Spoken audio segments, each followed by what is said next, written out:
November 1942. The shattered skyline of Stalingrad stood as a testament to the reckless destruction brought by war. Winter was approaching, its first breaths already floating above the city in white clouds as men exhaled in the deepening cold. 3 months had passed since the initial Luftwaffe bombardment transformed the once thriving industrial center into a hellish landscape of twisted metal and pulverized concrete. Yet despite the apocalyptic devastation, something extraordinary was happening within the northern factory district, a place where the impossible occurred daily beneath the storm of shells and bombs. The Red October steel factory stood on the western bank of the Volga, its massive concrete buildings blackened by fire and pockmarked by artillery. The distinctive smokestacks, once proud symbols of Soviet industrial might, now resembled broken fingers reaching toward an ash-gray sky. But unlike many facilities that had been evacuated eastward to the Urals, this factory retained critical production capacity. Stalin's directive had been clear: hold Stalingrad at all costs, continue producing weapons even as the Wehrmacht pressed against the factory walls. The facility that had once manufactured agricultural equipment now assembled T-34 tanks and repaired damaged ones, sometimes mere hundreds of meters from German positions. Hauptmann Werner Keller lowered his binoculars, his weather-beaten face betraying disbelief as he studied the factory complex through a shattered window on the 3rd floor of a former administrative building. For weeks, German intelligence had dismissed reports that the Soviets were still producing war materials within the contested factory district. How could anyone work in this inferno where artillery shells landed every few minutes? Yet the evidence had become undeniable. Fresh tanks had emerged from the burning district, and intercepted radio communications confirmed the impossible. Somewhere within that maze of bombed buildings, Soviet workers continued the business of war production.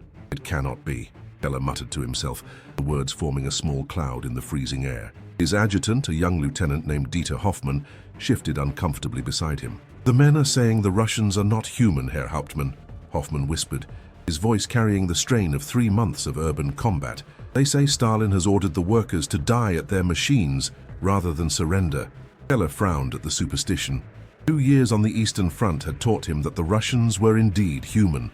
They bled, they suffered, they died like any men.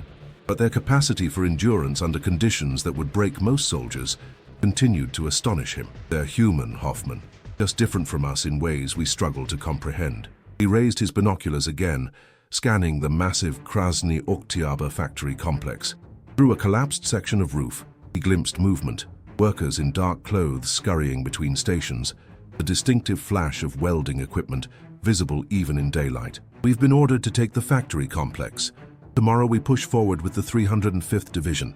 Across the contested ground, within the steel factory's partially collapsed main assembly hall, Nikolai Voronin wiped sweat from his brow despite the bitter cold. At 47, he was among the oldest workers still manning the factory. His weathered hands, calloused from 25 years working steel, moved with practiced precision as he helped align a replacement turret on a damaged T-34. The tank had returned from the front line just hours earlier, its original turret destroyed by a direct hit from a German 88mm gun. Remarkably, the crew had survived and driven the damaged vehicle back through Soviet lines during the night. "Faster, comrades!" shouted Commissar Andrei Krichkov, his voice competing with the cacophony of metalwork and distant artillery. "The 62nd Army needs this tank by nightfall." Voronin glanced towards Svetlana Petrova, 20-year-old welder who had been a university student before the war. Her face, partially hidden behind a protective mask, revealed eyes that had witnessed too much horror in too short a time, yet her hands remained steady as she welded critical components back into place. "Incoming!" someone shouted, as the distinctive whistle of artillery shells grew louder. Workers dove for cover beneath heavy machinery or pressed themselves against concrete support pillars. Voronin pulled Svetlana down beside him as the world exploded around them. Dust and concrete fragments rained down as the building shuddered. When the barrage temporarily subsided, everyone returned to work without instruction, brushing debris from their projects. "Are we still human, Nikolai Ivanovich?" Svetlana asked quietly. They resumed their positions around the tank. "Sometimes I wonder if we died months ago and this is just some form of purgatory." Voronin managed a grim smile. "We're human, Sveta. Too human. That's why we keep fighting, because we can imagine a future beyond this hell." He gestured toward the tank. "Every machine we repair or build buys time for our people east of the Volga. Dawn broke cold and grey over Stalingrad on November 11th. The temperature had dropped further overnight, and a light dusting of snow covered the rubble. Hauptmann Keller led his company through the labyrinth of destroyed buildings, advancing cautiously toward the factory complex. Intelligence reported that Soviet resistance had weakened in this sector after weeks of relentless pressure. The men moved silently, their breath visible in the frigid air.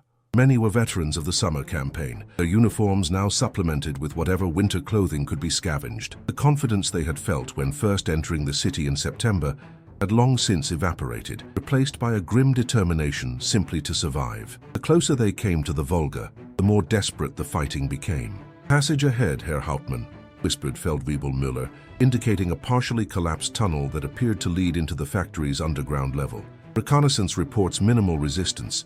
Most Ivan forces pulled back to the riverbank during the night. Keller nodded, studying the dark opening. Military logic suggested a trap, but intelligence insisted the Soviets were overextended, clinging to their final positions along the Volga. "First platoon, secure that entrance. Second and third, provide covering fire if necessary." The men moved forward with practiced efficiency, despite the exhaustion etched into their faces. As they approached the tunnel, no shots came from the Russian positions. The silence was almost more unnerving than combat. "It seems clear, Herr Hauptmann," reported Lieutenant Schmidt after the initial reconnaissance. "There are signs of recent activity, but no defenders." Keller made the decision. "We move in. Stay alert for booby traps." The German soldiers entered the factory complex through the underground passage, weapons ready, nerves taut. The tunnel opened into a vast underground workshop, where the temperature was noticeably warmer than outside. The space was illuminated by sporadic electrical lighting and improvised oil lamps.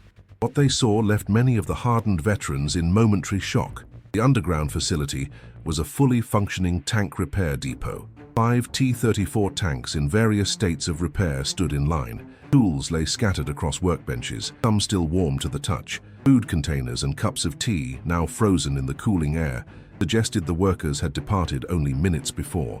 A partially eaten piece of black bread sat beside a technical manual. Most unsettling was the 6th tank at the end of the line, complete, its engine still warm, tracks freshly installed, but abandoned before it could join the fight. "Thank God," whispered Hoffman, running his hand along the fresh welds on the nearest tank hull. "They were working until the moment we arrived." Keller moved through the workshop, examining the evidence of the Soviet industrial miracle that had confounded German high command for months. How had they maintained production under such conditions? The determination required was almost beyond comprehension. At the far end of the workshop, a heavy blast door stood partially open, revealing a tunnel that presumably led toward the Volga, the escape route for the workers. On a crude desk nearby, Keller found production logs written in Cyrillic, detailing the repair and manufacture schedule. Even without translation, the numbers were clear. This single workshop had returned dozens of damaged tanks to service in the past month alone, despite constant bombardment. "Herr Hauptmann," called Müller from near one of the workbenches, "you should see this." Keller crossed to where the sergeant stood. On the bench lay a framed photograph of a woman with 2 young children, presumably belonging to one of the workers. Beside it was a small red flag with a hammer and sickle emblem, and something even more surprising, a half-completed letter written in a careful hand. While Keller could not read Russian, the humanity of the artifact struck him profoundly. The writer, perhaps the same person whose family appeared in the photograph, had been corresponding with loved ones, even while working in this underground hell. The war, momentarily, became more than a conflict of nations and ideologies. It was a struggle of individuals, each clinging to their humanity amid the destruction. "Secure the area and prepare for possible counterattack," Keller ordered, his voice professional once more. "Technical intelligence will want to examine everything." Meanwhile, less than a kilometer away, Nikolai Voronin helped guide a group of factory workers through a narrow tunnel that ran beneath the Volga. The evacuation order had come just 30 minutes earlier as German forces approached the factory's outer perimeter. The technical staff, those with the skills to establish production elsewhere, were being prioritized for evacuation to the eastern bank. "Keep moving," urged Commissar Krichkov from behind them. "The Germans will discover the workshop soon." Svetlana walked beside Voronin, carrying a satchel of technical drawings and specifications, critical information for establishing production at their new location. The young woman's face was streaked with grime and exhaustion, but determination still burned in her eyes. "We almost finished that last T-34, she said, regret in her voice. "Another hour, and it would have been rolling toward the German lines. Voronin nodded. There will be other tanks, other factories. He didn't mention that the new facility would likely be another improvised workshop in a basement or cave on the eastern bank. The Soviets had become masters of adaptation, creating production facilities in the most improbable locations. The tunnel emerged in a partially destroyed building near the Volga's edge. Red Army soldiers guided them quickly toward the river, where small boats waited to ferry them across. Artillery shells screamed overhead, some landing in the water and sending up plumes that froze almost instantly in the cold air. The eastern bank seemed impossibly distant across the expanse of dark water. As they waited for their turn to board, Voronin looked back toward the city that had become both grave and crucible for so many. The factory district where he had worked for decades was now mostly in German hands. But what the Germans had captured was only the shell of Soviet industry. The spirit, knowledge, and determination of the workers were crossing the river to begin anew. "Next group, move forward," shouted a young lieutenant, gesturing urgently toward an approaching boat. Voronin and Svetlana joined the others, crowding into the small vessel. As they pushed off from the western bank, a massive explosion illuminated the factory district. The Soviets had detonated pre-placed charges in parts of the complex to deny the Germans the use of remaining equipment. "They can take our factories," Commissar Krichkov said grimly as they watched the flames rise, "but they will never capture our capacity to rebuild." The winter of 1942 deepened over Stalingrad as the strategic situation evolved. The Germans had captured most of the city in brutal building-by-building fighting, pushing the Soviet defenders to a narrow strip along the Volga. Yet even as the Wehrmacht celebrated these tactical victories, strategic disaster was approaching in the form of Operation Uranus, the massive Soviet counteroffensive that would soon encircle the German Sixth Army. 2 weeks after capturing the underground workshop, Hauptmann Keller stood on the eastern edge of the factory district, looking across the frozen Volga. Intelligence reports indicated that the Soviets had already established new production facilities on the eastern bank and in basements throughout their remaining territory on the western side. The capture of the factory complex had been a tactical victory that yielded little strategic advantage. "Orders from headquarters, Herr Hauptmann," Lieutenant Hoffmann reported, handing over a dispatch. "We are to hold position and prepare for Soviet counterattacks." Keller read the orders with growing concern. There was no mention of the larger strategic picture, no acknowledgement of the Soviet buildup north and south of the city that reconnaissance had been reporting for weeks. The focus remained myopically on holding the captured ground in Stalingrad itself. "Thank you, Hoffmann," he replied formally, holding the paper. A sense of foreboding had settled over him in recent days, a soldier's instinct for approaching danger. The capture of the factory complex had revealed something about their Soviet opponents that many in the German high command seemed unwilling to acknowledge: an industrial resilience and human determination that could not be broken by conventional means. From their new position on the eastern bank, Nikolai Voronin and the other evacuated workers had already established a makeshift repair facility in the basement of a former school. Soviet barges delivered damaged tanks and equipment across the river under cover of darkness, and the repair work continued without pause.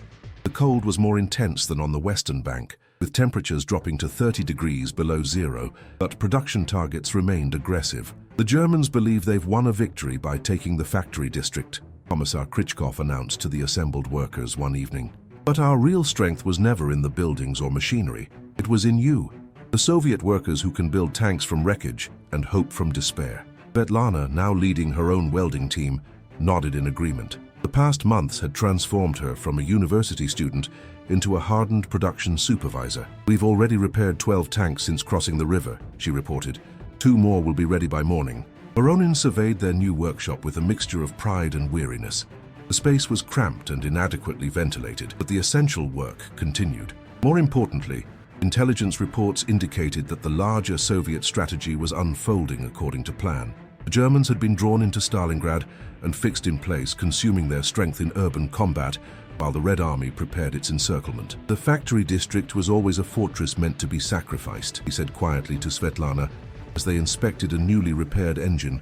"Its purpose was to hold the Germans here while our forces gathered for the counterstroke." He nodded, understanding the strategic reality that had been kept from most workers during the desperate defense. "And now we continue our work," Voronin replied, his calloused hands moving confidently across the mechanical components. Because after Stalingrad there will be Kursk, and after Kursk the long road to Berlin. On November 19, 1942, the Soviet counter-offensive erupted north and south of Stalingrad. The carefully concealed buildup of forces crashed through the overextended Axis flanks, primarily held by Romanian armies. Within days, the Soviet spearheads met at Kalach, completing the encirclement of the German Sixth Army, including Hauptmann Keller and his men still holding their positions in the factory district. As the reality of encirclement became clear, Keller gathered his officers in the former underground workshop that now served as their headquarters. The space that had once showcased Soviet industrial determination now witnessed the gradual realization among the German officers that they faced a strategic disaster. "Our orders are to hold position," Keller informed them, his voice steady despite the gravity of their situation. Field Marshal Paulus has been assured by the Führer that the Sixth Army will be supplied by air and eventually relieved by outside forces. The officers exchanged skeptical glances. Men who had fought from the Polish border to the Volga could recognize a military impossibility when confronted with one. The Luftwaffe could never deliver the minimum 700 tons of supplies daily needed by the encircled forces. The promised relief would have to fight through multiple Soviet armies in the depths of the Russian winter. "We captured their factories," Feldwebel Müller said bitterly, "but they never stopped building tanks." Hauptmann Keller had no answer for this fundamental truth. The Wehrmacht had conquered territory and facilities, but had failed to break the Soviet capacity to wage industrial war. Even now, looking at the captured workshop, he could almost sense the ghost of its former productivity, a productivity that had simply relocated rather than ceased. On the eastern bank of the Volga, Nikolai Voronin and the other workers heard the distant rumble that signaled the launching of Operation Uranus. The mood in their underground workshop transformed from determined endurance to cautious optimism. "The encirclement has been completed," Commissar Krichkov announced 3 days later. "The fascist Sixth Army is trapped, cut off from reinforcement or escape." The workers responded with a momentary cheer before quickly returning to their tasks.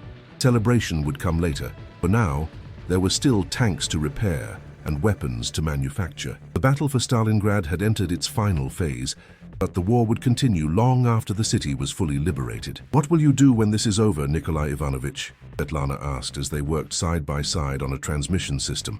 Voronin considered the question carefully. At his age, with his skills, he would likely be assigned to one of the major industrial centers being rebuilt in the liberated territories or expanded in the Urals. "Continue building," he answered simply. "First machines of war, then eventually machines of peace."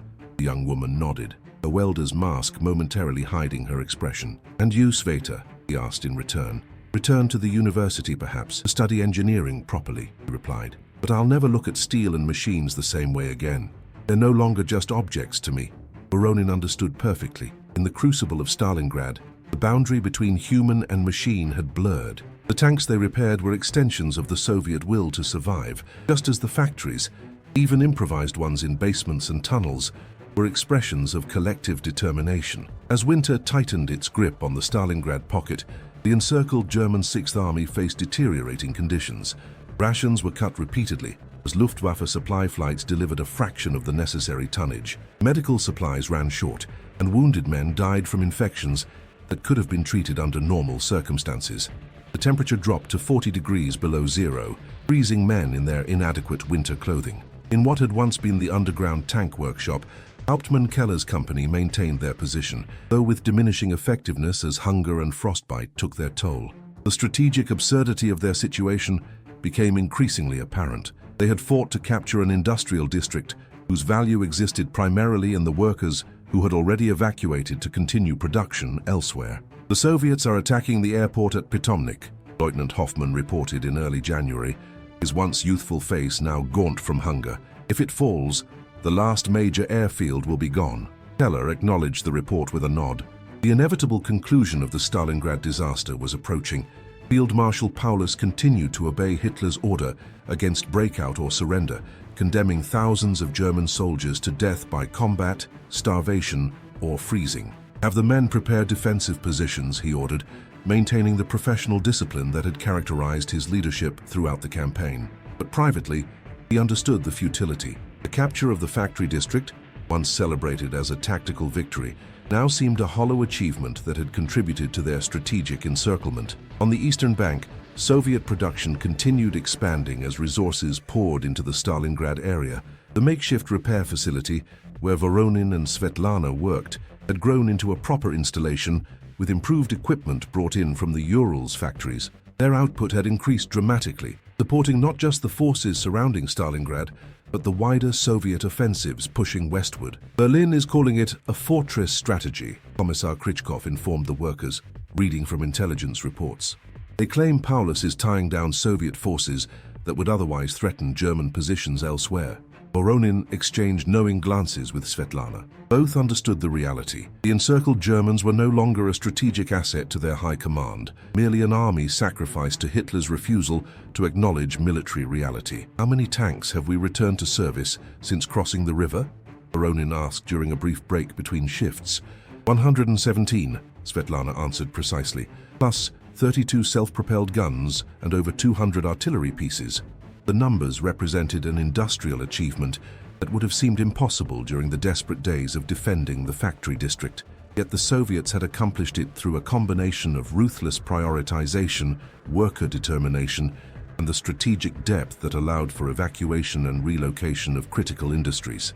On February 2, 1943, Field Marshal Paulus surrendered the remnants of the 6th Army. Over 91,000 surviving German troops marched into Soviet captivity, including Hauptmann Keller and the remains of his company. As they trudged eastward through the snow, many passed the ruins of the factory district they had fought so desperately to capture. The buildings stood as hollow shells, their machinery destroyed or evacuated, their value as industrial centers temporarily erased. But even as the German prisoners departed, Soviet reconstruction teams were already assessing the damage and planning the revival of Stalingrad's industrial capacity. The city that had been destroyed would rise again, its factories, like its people, possessing a resilience that transcended physical destruction. Nikolai Voronin returned to the Western Bank in early March with the first wave of industrial specialists assigned to recovery operations. Standing amid the ruins of the Red October steel factory, he found it difficult to reconcile the devastated landscape with the facility he had known for decades. "It will take years to rebuild," said Svetlana, who had been assigned to his technical team based on her performance during the crisis. Voronin ran his hand along a shattered concrete pillar, feeling the history embedded in its structure. "We rebuilt our production capacity in basements and caves while under artillery fire," he reminded her. "Reconstruction during peace will be simple by comparison." Already, workers were clearing rubble and salvaging usable equipment. Architects and engineers surveyed the damage, planning not just restoration but expansion and modernization. The industrial heart of Stalingrad would be reborn, incorporating lessons learned during its destruction and improvised continuation. "This is why we fought so hard for this place," Voronin explained to a group of young engineers newly arrived from Moscow. "Not for the buildings or machines which can be rebuilt, but for what they represent, our capacity to create, to persevere, to transform destruction into renewal." As spring began to soften the harsh landscape of the battle-scarred city, the first new foundations were poured in the factory district. The sound of construction gradually replaced the memory of artillery, and production schedules once again governed daily rhythms. The workers who had maintained production under seemingly impossible conditions now applied that same determination to reconstruction.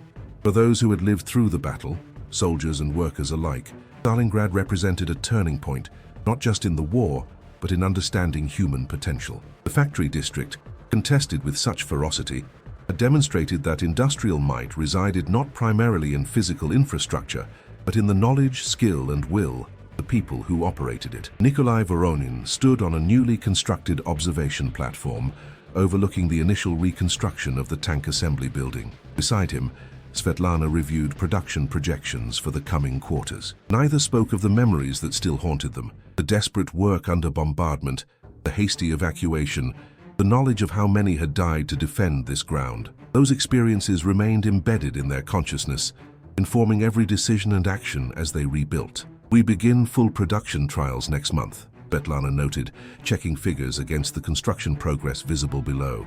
Voronin nodded, satisfied with the pace of recovery. "And this time we build not just to survive but to prevail."